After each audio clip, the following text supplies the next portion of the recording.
Salut supporters passionnés de l'UM. Vous saviez que notre Olympique est au cœur d'une nouvelle rumeur brûlante du mercato? Récemment, Montpellier a tenté de recruter Bamo Mété en prêt, mais l'UM a répondu par un non clair et ferme. Et vous, qu'est-ce que vous en pensez? Était-ce la bonne décision de le garder, ou aurait-il mieux valu le laisser partir pour gagner du temps de jeu? Parlons de ce que cela signifie pour notre équipe. Il y a beaucoup en jeu, la performance défensive, les options dans l'effectif et même l'avenir de Mété, qui, soyons honnêtes, a très peu joué cette saison. Et si vous êtes un vrai supporter, vérifiez déjà si vous êtes abonné à la chaîne, car je vous apporterai toutes les dernières infos sur l'UM ici, en exclusivité et à tout moment. D'après les informations du journaliste Mathieu Grégoire, de l'équipe, Montpellier a récemment tenté d'obtenir le prêt du défenseur Bamo Mété, joueur de l'UM.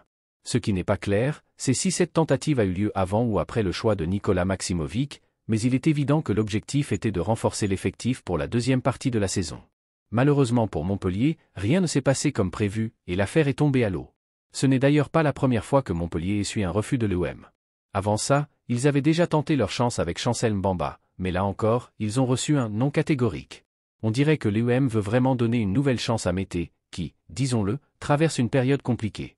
Depuis que De Zerbi est à la tête de l'équipe, le joueur a quasiment disparu des terrains.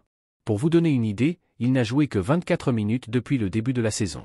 Pas facile, n'est-ce pas? Mais peut-être que ce refus montre que l'UM est prêt à miser sur un nouveau départ pour lui. En parallèle, du côté de Montpellier, il y a aussi du mouvement. Le coach Jean-Louis Gasset pourrait bientôt bénéficier d'un renfort crucial. Tout indique que Bessir Omragic devrait faire son retour après le match contre Saint-Étienne. Une excellente nouvelle, surtout que Modibo Sagnan joue depuis plusieurs matchs avec un genou en mauvaise condition. Malgré ça, il s'accroche et tient sa place avec beaucoup de courage. Avec le retour d'Omragic, Montpellier pourrait retrouver un peu de stabilité défensive.